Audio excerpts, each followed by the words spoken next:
Le kendo de anuho ewa incha vide lobo enanze tun medesi gede tombe na tun medesi kanmo gbenua akatuan. Ma ho mando wonu Pierre kankpameo aguon do de khoniwe magboko. Amon kunjema en fia de dion ewe na do sogudo to ya. Amon fia de on webla de fino wena de me a inso khle. A ovio ero kwezan keke blawe do gede tome.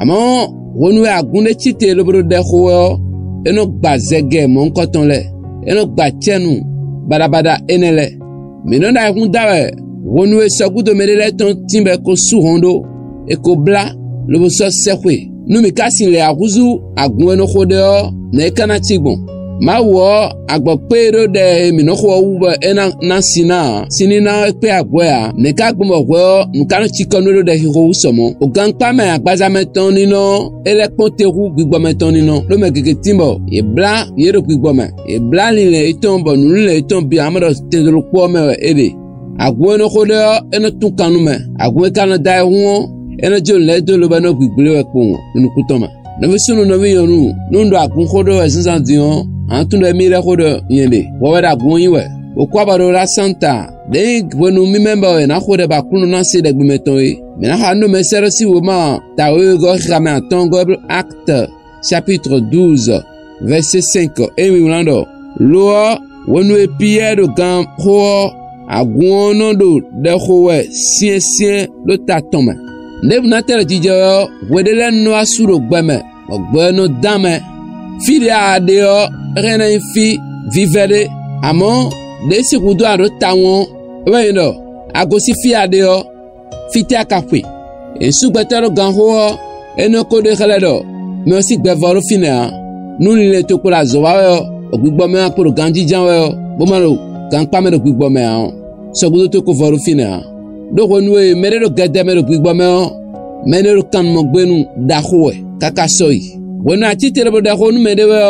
ado mene sin dogbo gege hen glewe personal limitation de a no gumiton le si khode egbe o me do gedeme temetemere enamo kan tutun wonu agun khode de zegele no gba bo sogudo le no jejiro koko bonu ko ino team awa je no team fifa no team no agba maka pe ma o no na se degbe mi ton mi dele sugbeto agbana pe mi no de ho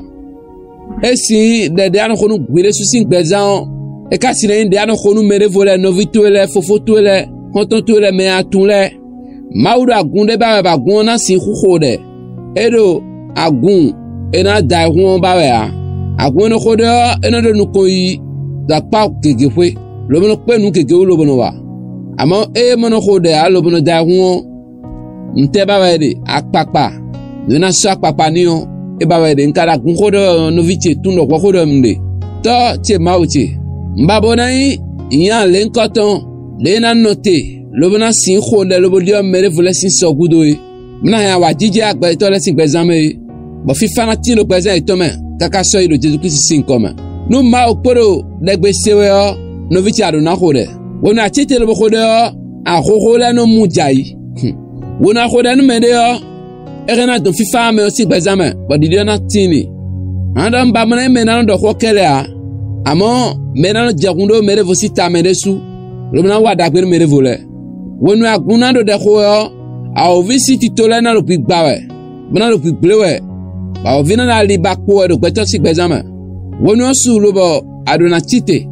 era tite lo bo da hunwa mena tite lo bona khode mawdo mena si khuno unze bo khode le bawe e mena no tebo ponu le a mena no unze bo na dam lo bona si khode le a khole ena jai ya nu ede a amode tu ena ze zinde do kome no adinu khole le eme video bo partager ha gbeto ya yin wana le bo ba didio ni tiro gbezen etomele no lo mo ni se nu gbo lo do amlo dido yin nu dagbe nu gbezen tu ya rano unze mena khode ma o vina flu gbezen tu e